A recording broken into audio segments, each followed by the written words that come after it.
Hi everyone, this is my 5th video in coming here in Makaraha Hills. And while waiting for Giselle and Ali because they're going to climb up there, ayoko nun pumunta. I will just enumerate all the places that I have been. I have visited here in Kapol. The beautiful places na napuntahan ko dito sa Kapol, and hindi ako nagsasawang balik-balikan. I don't know what is here in Kapol, but I just kept on visiting the place because even though paulit-ulit kong pinupuntahan yung mga places, still I am amazed by it. Yung una, yung the boat itself. Oh my God, meron sa aking likuran cow. Okay lang yan. Ayan siya, oh. Hindi naman niya yata aabot dito sa akin. Okay. The first, I am amazed with the big boat itself. You know, I have witnessed one time na medyo maalon habang pumupunta kami dito sa Kapol.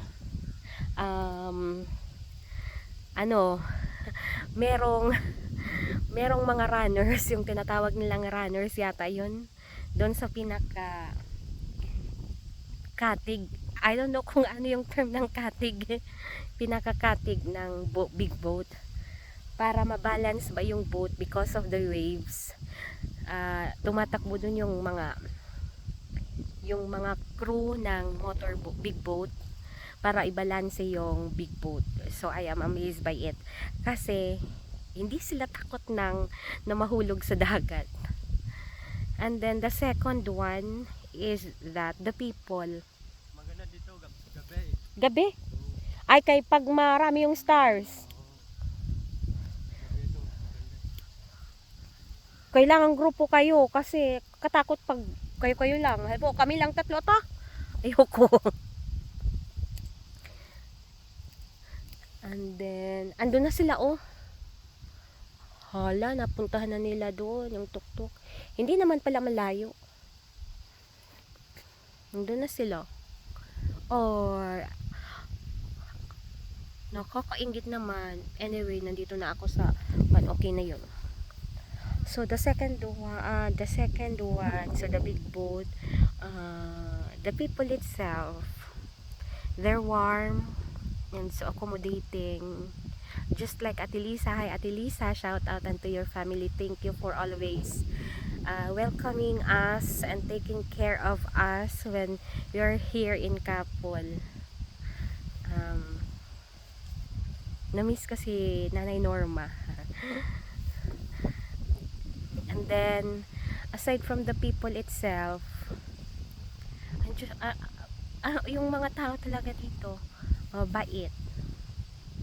Yung yung classmate ko, Lucy, Lucy, hi. Ayun, mga ko dito, mga kilala ko dito sa Kapol. And then the third is the church. The structure of it, napaka Spanish style. Yung mga lumang simbahan talaga. So it is said that the Kapol Church is one of the oldest churches here in Northern Samar, aside from Palapag and then Katubig, Lawang, 'di ba? Hindi ko pa alam yung iba. I do not have any idea of the oldest churches here in Northern Samar aside from those churches kasi medyo napuntahan ko na sila. So yung church ng Kapol, and then meron pala si Ma'am Lunella Salazar, si Ma'am Lisa Kalamay, hi. Si Sir Ryan, Sir Glenn, hi. Sir Glenn class, kagroup ko sa Wood Badge, Kuwago, hi. And then what else? Church, of course, the Parola. Meron silang pangalan yun, nalimutan ko. Fast. I just don't know. Anyone from Kapol here, you can comment down below kung ano yung full name ng Parola dito sa Kapol. It's so amazing up there. habang pumunta kami doon, yung mga piglets, walang tali, nag nagtatakbuhan, crossing the streets here and there. So cute. Hindi katulad doon sa amin na nakatali. Dito carefree sila. They have their freedom. Yung piglets dito, they have their freedom. They can run anywhere they like. And then doon sa Parola, last 2010, I kept on scanning my albums to bring back memories when I had my visit here in Kapul. And meron doon sa Parola telescope. But sabi ni Kuya nandun, sabi ng nagbabantay ng Parola ngayon, it is already given to the Coast Guard. Nandun din yung Coast Guard. Meron doon silang pinaka bahay yata, yung station, or I don't know kung anong tawag nila dyan. And then what else? Yun, yung mga beaches. Yung Banyadero. Yung Banyadero, it's just like a water system here in Kapul, wherein everybody can get water from there. And also you can wash your clothes there. And you can take a bath there. One time, naligo kami doon. Doon kami nag-swimming. Para kaming mga bata. Doon sa Banyadero. Non-stop yung water niya. Running water. From the mountain yata yung source ng tubig. I don't know kung saan yung source ng tubig yan. Kung meron taga-Kapul na manonood nito, you can comment down below kung saan, so that you can educate us. Disclaimer lang ha, yung mga sinasabi ko sa inyo ngayon about the places here in Kapul are the observables, yung mga na-observe ko, personal preferences ko every time I came here in Kapul.